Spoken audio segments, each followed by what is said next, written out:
இந்த விஜயோட கோட் படம் ரிலீஸ் ஆக போகுது.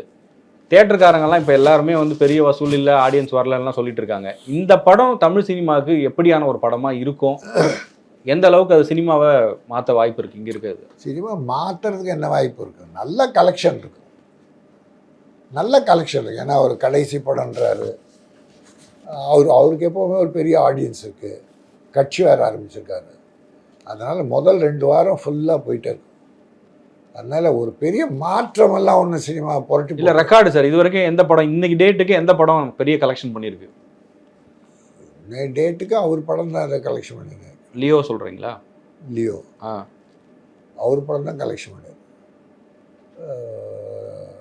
மற்ற படம் இல்லை. அவர் தான் கலெக்ஷனில் இந்த கடந்த ஒரு வருஷத்தில் அவர் முதன்மையாக இருக்கார். அதெல்லாம் ரைட்டு, ஓகே.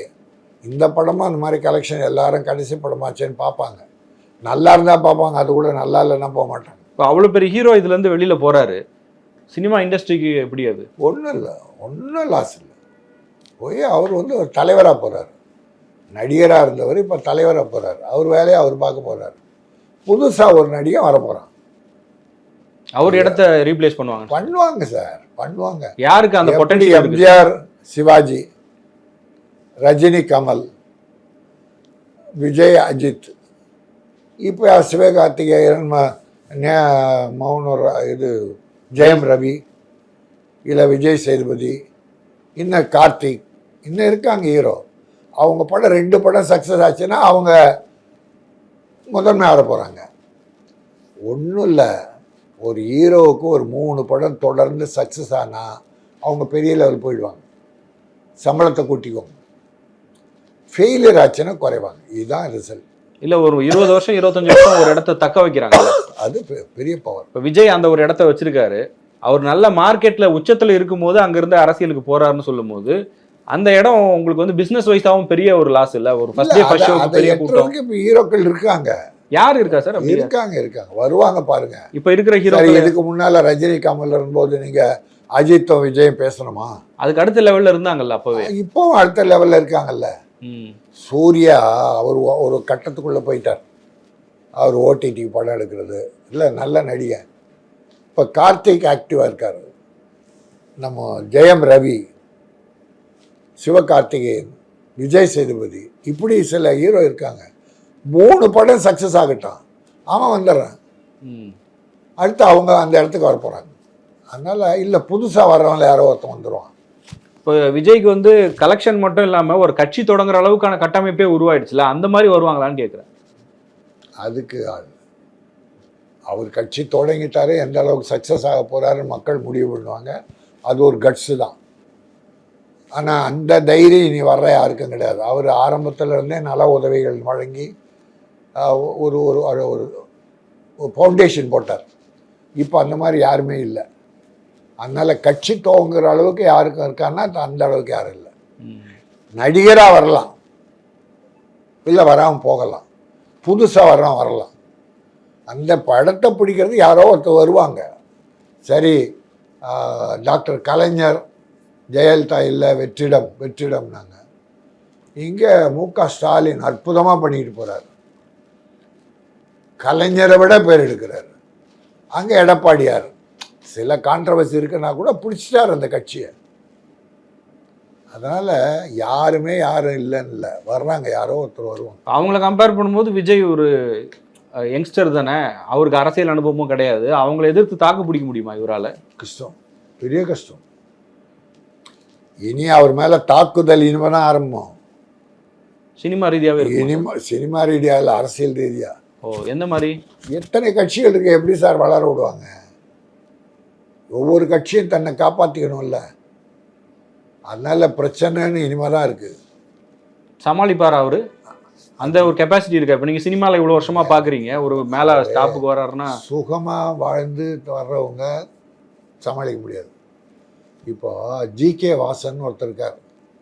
அவங்க அப்பா காமராஜ் தொண்டர், ராஜீவ்காந்தி நண்பர், ஏதோ பெருசாக வந்துட்டார். இப்போ ஜி.கே. வாசனால் ஒன்றும் வர முடியலையே. யாரும் இப்போ காங்கிரஸில் வளர்ந்துட்டு பாரதிய ஜனதாவோட போய் ஜால்ரா தட்டுறார். அந்த மாதிரி இப்போ வர்றவங்க யாருமே விஜய் நடிகராக நல்லா வளர்ந்துட்டார். அரசியல்வாதியாக சக்ஸஸ் பண்ணுறது என்பது அவருடைய இனி நடக்கிற பொறுத்து, அவருக்கு வகுக்கிற கொள்கை. இல்லை, இது வரைக்கும் அவர் பேசுனதை வச்சு பார்க்கும்போது இவர் எப்படி நல்லா பண்ணியிருக்காரு. பேசுறது, இப்போ விருதுகள் வழங்குது, பேஸ் எல்லாம் நல்லா பண்ணியிருக்காரு. அவர் ஏதோ ஒரு ஆலோசனை குழு ஒன்று வச்சுருக்கார், அட்வைசரி போர்டு. அவங்க நல்லா பண்ணி கொடுக்குறாங்க. அது வரைக்கும் பாராட்டலாம். இனி அப்படி ஸ்டெப் பை ஸ்டெப்பாக போனாருன்னா அதெல்லாம் வேறு சார். இந்த விருதுகள் இப்போ +2 and 10th பாய்ஸுக்கு விருது வழங்குறதால ஓட்டு கிடைக்குன்னு சொல்ல முடியாது. மக்கள் அடித்தட்டு மக்களுக்கு என்ன செய்ய போகிறேன்? இப்போ இருக்கிற கட்சிகள் வகுத்து இருக்கிற கொள்கை நடைமுறையை தவிர நீ என்ன புதுசாக சொல்ல போகிற என்பது பெரிய முக்கியம். அது மக்கள் தான் முடிவு பண்ணணும். அவர் எப்படி நடந்துக்கிறார். இப்போ திருநெல்வேலி நேராக போனார், ஓகே, நல்லது. வெள்ள நிவாரண நிதி வழங்க, அப்படி நேரடியாக போகணும். அப்புறம் மத்திய அரசோ கள்ளக்குறிச்சி போனார், மத்திய அரசோ மாநில அரசோ நல்லது செய்தால் பாராட்டணும், தவறு செய்தால் சுட்டி காட்டணும். அமைதியாக மட்டும் இருந்துடக்கூடாது. அரசியலில் இயங்கிக்கிட்டே இருக்கணும். இப்போ இல்லை, இதுக்கு முன்னாடி சரத்குமார், கமல், விஜயகாந்த் இப்படி ஸ்டார் நடிகர்கள்லாம் வந்திருக்காங்க. இவங்களுக்கும் விஜய்க்குமான வித்தியாசம் என்ன சார்? பெரிய வித்தியாசம்.